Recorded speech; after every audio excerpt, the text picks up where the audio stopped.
성경 속에 죽으면 죽으리라 라는 에스더 왕후의 결기를 가지고 애국 시민 여러분들과 함께 대한민국을 체제를 살리는 성스러운 전쟁을 수행하러 나왔습니다. 여러분,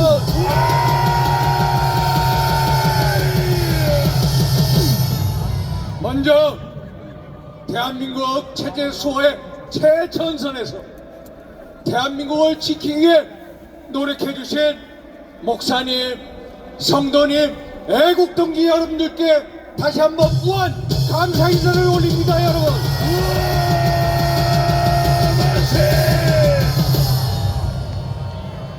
우선 저윤상현 사죄 인사부터 올리겠습니다. 우리 당이 배출하고 국민이 선택한 대통령에 대한 탄핵 소추안을 막아내지 못했습니다. 어제는 헌정사상 처음으로 대통령 권한 대행에 대한 탄핵 소추안을 또 막아내지 못했습니다. 지난 8년 전 박근혜 대통령 탄핵을 못 막아낸 것처럼 저 국회 모든 세력에 의해 무기력하게 무참하게 짓밟혔습니다. 저를 비롯한 우리 의원들의 무능임을 탓해 주십시오. 저윤상현 먼저 존귀하신 애국시민 여러분들께 사죄의 큰절부터 올리겠습니다. 죄송합니다.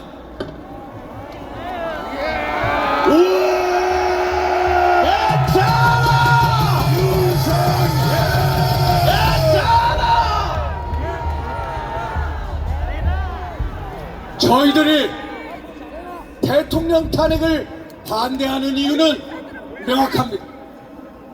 그것이야말로 대한민국 체제 탄핵이에요. 대한민국 미래 탄핵이에요. 그리고 대한민국 후손들을 탄핵하는 것이요, 그리고 대한민국에는 이름, 내자를 탄핵하는 것이기 때문입니다. 맞습니까 여러분? 맞습니다. 지난 8년 전 우리가 무기력하게 박근혜 대통령을 탄핵당하고 도대체 어떤 나라, 어떤 세상을 보았습니까? 탄핵 이후에 들어서 문재인 정부 5년간 이 나라가, 이 세상이 어떻게 굴러갔습니까? 여러분 잘 아시지 않습니까? 두 번 다시 그런 세상을 보고 싶으십니까? 아니죠. 아니죠 여러분. 한마디로 문재인 정부 5년 동안 대한민국의 정치, 경제, 외교, 안보 전부 다 황폐화되었습니다. 대한민국의 가치와 근간을 송두리째 무너뜨려버렸습니다. 정치는 한마디로 독재화됐습니다. 입법, 사법, 행정 위에 청와대, 법무부가 있어서 모든 것을 일사천리로 마음대로 했습니다. 제가 있는 국회 현장에서도 각종 악법을 마음대로 통과시켰고, 심지어 연동형 비례대표제라는 전혀 듣도 보지도 못한 선거법을 일방으로 헌정사상 처음으로 통과시켰던 문재인 정부였습니다. 알고 계시죠 여러분? 경제는 어땠습니까? 일자리 대통령을 자처했습니다만 양질의 일자리는 줄어들었습니다. 최저임금을 급속히 인상시켜갔습니다. 자영업자가 몰락하기 시작했습니다. 그리고 못 사는 사람들을 더 못 살게 만들었습니다. 안 그렇습니까 여러분? 서울의 아파트 가격 얼마나 올랐습니까? 부동산 시장이 폭등했습니다. 우리의 젊은이들이 서울을 오히려 등지고 다 지방으로 내몰리게 했습니다. 그리고 가계부채 1800조, 그리고 국가채무 1000조, 한마디로 대한민국 빚 전성시대를 만들지 않았습니까 여러분? 대한민국 외교, 안보 어땠습니까? 한국과 미국 관계, 한국과 일본 관계, 정말로 상상을 없을 최악의 관계로 만들었습니다. 한국과 중국 관계, 러시아 관계를 보면은 정말로 헌정사상 이렇게 비굴한 굴욕적인 외교를 한 적이 없습니다. 2017년 12월 문재인 대통령이 중국을 국민 방문했습니다. 10끼 11끼 듣는데 10끼 11끼를 대접받아야 되는 딱 두세 끼만 접대를 받았습니다. 그런데도 중국에 가가지고 중국은 높은 산봉우리요, 대한민국은 작은 나라라고 우리를 비하시켰습니다. 2019년 여름 러시아의 정찰기가 대한민국 역사상 처음으로 독도 영공을 침범했습니다. 7분이나 침범했습니다. 그런데 제대로 항의도 못했습니다. 여러분, 남북관계는 어땠습니까? 2018년 4월 27일 김정은과 만나서 판문점 선언이라 해서 한반도에 완전한 비핵화를 약속했습니다. 여러분, 트럼프 대통령 일기 때 백악관 국가안보보좌관을 지낸 존 볼턴이 회고록에서 이런 얘기를 합니다. 문재인, 김정은 두 사람이 만나서 구두로 비핵화를 1, 2년 안으로 끝내겠다고 얘기했습니다. 우리 국민들한테는 알리지도 않았습니다. 그런데 문재인 정부 5년 동안 한반도의 완전한 비핵화 완전히 물 건너가고 북한의 핵무장화, 무려 80여 개의 핵무기를 가진 핵 강성대국을 만들었습니다. 알고 계시죠, 여러분? 여러분, 그런데도 국제사회에서 김정은의 수석 대변인이냐 대북제재 해제를 주장하고 다녔습니다. 이게 말이 됩니까, 여러분? 말이 안 됩니다. 말이 안 되죠, 여러분? 말도 안 돼. 김여정이 대북 전단을 금지해라 하니까 3시간 만에 문재인 정부 통일부가 대북 전단 금지법을 발표했습니다. 그리고 북한에서 어민들이 탈출해서 우리나라에 귀환을 했습니다만 인신공양을 하듯이 북한 당국에다가 쫓아 인계를 해버린 정말로 반인권적, 반민주적, 반헌법적, 반국가적 세력, 그게 문재인 정부 5년 동안의 모습이었습니다. 여러분, 알고 계시죠, 여러분? 여러분, 한마디로 이 나라 가치, 근간, 정체성을 무너뜨렸습니다. 한마디로 헌정사상 최악의 정부, 바로 문재인 정부 5년이지 않았습니까, 여러분? 그런데 여러분, 두 번 다시 이런 정부, 이런 세력이 집권한 거 막아야 되지 않겠습니까, 여러분? 두 번 다시 이런 세상을 보면 안 됩니까? 그렇죠, 여러분? 맞습니다. 존경하는 애국시민 여러분, 지난 6월 달부터 저희 국회가 22대 국회로 접어들었습니다. 지난 6개월 동안 민당 이재명과 그 세력들은 한마디로 광란에 질주를 했습니다. 입법 폭주했습니다. 예산안 폭주했습니다. 탄핵 폭주했습니다. 정말로 브레이크 없는 열차같이 광란에 질주를 하면서 대한민국의 헌정 질서를 교란시켜 왔습니다. 여러분 잘 아시죠? 국회에서 있다 보면 너무나도 무기력합니다. 상임위원회 본회의 마음대로 각종 악법과 각종 파퓰리즘 법안을 마음대로 일방으로 통과시킵니다. 한마디로 국회를 무법천지로 만들었습니다. 알고 계시죠, 여러분? 예산안은 어떻습니까? 정부가 677조가 넘는 예산안을 의회에다가 제출했습니다. 그런데 정부 여당이 상의도 없이 단독으로 4조 원 이상을 깎고 예산을 마음대로 통과시킵니다. 이게 나라입니까, 여러분? 이게 의회입니까, 여러분? 국회의원 특활비 200억 가까이 다 살려놓습니다. 대통령실 특활비 전액 삭감해서 영원으로 만들었습니다. 경찰 특활비 영원으로 만들었습니다. 검찰 특활비 영원으로 만들었습니다. 그리고 국정원 특활비 영원으로 만들었습니다. 여러분, 문재인 대통령실 1년 특활비가 96억 원이에요. 윤석열 대통령실 내년도 특활비 영원입니다, 여러분. 이렇게 무도한 세력이 어디 있습니까? 이렇게 행정부의 기능을 마귀시키는 세력이 어디 있습니까, 여러분? 어제부로 지난 6개월 동안 29번째 탄핵 소추안 우리 국회로 넘어왔습니다.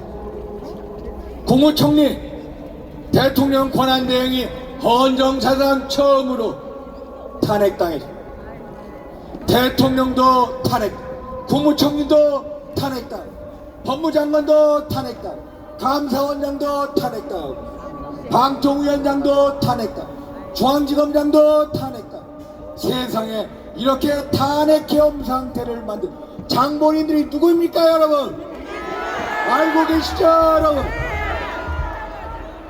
이들이 원하는 것은 국무위원 개개인의 탄핵이 아니라 대한민국의 국정의 탄핵, 대한민국 외교안보의 탄핵, 대한민국 민생의 탄핵인 것입니다. 한마디로 대한민국을 탄핵하는 것입니다, 여러분.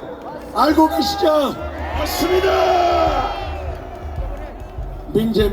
이재명과 민당 세력에는 이들은 이성을 잃었습니다. 이들에게는 대한민국이라는 국가도, 대한민국이라는 국민도, 대한민국의 경제도, 대한민국의 헌법도, 세계 사람들의 눈길도 아랑곳하지 않습니다. 이 사람들은 오직 이재명을 대통령 만들 저 고지가 바로 위에 있다고 느끼고 이성을 잃었고 눈이 먼 장인들입니다, 여러분. 이들이 하는 저 독재 정치야말로 내란 정치요, 겁박 정치요, 테러 정치인 것입니다, 여러분. 맞습니다. 맞죠, 여러분? 이들이 결국 대한민국을 붕괴시킬 이 시도야말로 저들이야말로 암흑의 세력, 어둠의 세력, 그리고 내란 세력임을 고백하는 거 아닙니까, 여러분? 맞습니다. 맞죠, 여러분? 예. 여러분, 이 어둠의 세력에게 집권의 기회를 준다면 정말로 문재인 정부 5년 동안보다도 훨씬 더하면 더했지 덜하지 못한 훨씬 더 극악무도한 정부가 될 것입니다. 알고 계시죠, 여러분? 그렇습니다. 대한민국을 완전히 송두리째 그 근간을 무너뜨려 버릴 것입니다. 대한민국의 이름 석자를 지우려 할지도 모릅니다. 그리고 대한민국 애국 세력들의 명맥과 씨를 말리는 사활을 일으킬지도 모릅니다.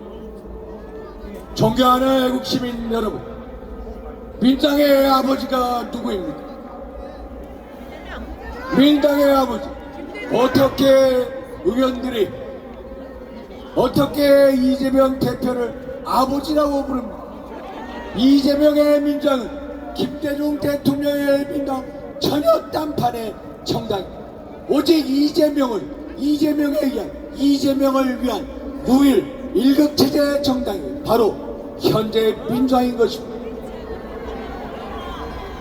존경하는 애국 시민 여러분, 이재명 대표 몇 개 혐의를 가지고 계시지 아십니까? 12개의 범죄 혐의로 이재명의 재판 5개입니다. 대장동 개발 비리, 백현동 개발 비리, 의뢰 신도시 개발 비리, 성남 FC 불법 후원금 모금 비리, 공직선거법 위반, 검사 나칭 무증교사 비리, 이화영을 비롯해 불법 대북 송금 사건, 그리고 경기도 시사 시절 예산 유용 사건, 이렇게 무려 12개의 혐의, 그리고 5개의 재판을 받고 있는 것입니다. 그런데 이 세력들, 이재명을 아버지라 부르는 이 세력들이 집권을 하게 되면 어떻게 되시지 아십니까? 헌법 79조에 보면은 일반 사면 조항이 있습니다. 국회의 동의를 얻어서 그 자식들이 법안을 만들고 대통령께 사면을 건의하면 결국 이 모든 12개의 혐의를 전부 다 소멸시킬 수 있는 권한을 갖고 있는 것입니다.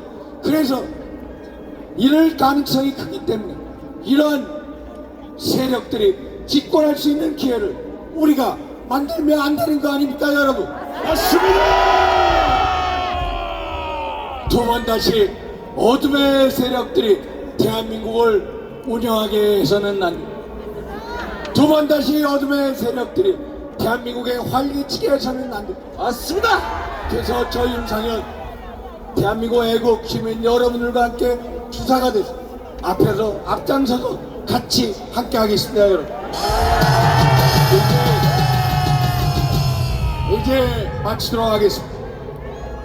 미국의 수도 워싱턴 DC에 보면은 백악관으로부터 반경 2km 지점에 베트남 전쟁에서 사망한 미국 병사들 추모하는 워 미모리얼이 있습니다. 그 워 미모리얼에 유명한 영어로 된 구절이 있습니다. Freedom is not free. Freedom is not free. 자유는 공짜가 아닙니다. 여러분 공감하시죠? 자유는 절대로 공짜가 아닙니다. 대한민국의 자유민주주의 공짜가 아니었습니다. 대한민국의 애국 세력, 우리의 선조들이 피와 땀과 눈물로 획득한 게 대한민국의 자유민주주의였습니다. 그분들의 거룩한 희생 속에 핀 꽃이 대한민국의 자유민주주의였던 거죠. 그런데 대한민국의 자유민주주의가 6.25 이후에 최대 위기에 봉착해 있습니다. 대한민국의 자유민주주의와 대한민국의 정체성에서 가장 큰 위기의 지점에 있습니다. 저 윤상현 애국시민 여러분들과 함께 대한민국의 정체성과 대한민국의 자유민주주의를 지키는데 앞장서서 같이 싸우겠습니다, 여러분. 우리 모두 한 분 한 분이 자유민주주의 수호를 위해서 대한민국이라는 이름 네 글자를 지키는 투사이자 전사이자 형제이자 동지이자 그리고 대가족인 것입니다, 여러분. 동의하시죠? 그래서 저 윤상현과 함께 대한민국의 자유민주주의 수호를 대한민국 정체성을 지키기 위해서 첫째도 뭉칩시다, 여러분. 맞죠, 여러분? 둘째도 뭉칩시다. 셋째도 뭉칩시다. 저 윤상현 여러분들과 함께 끝까지 뭉쳐서 대한민국을 반드시 지켜내겠습니다, 여러분. 감사합니다.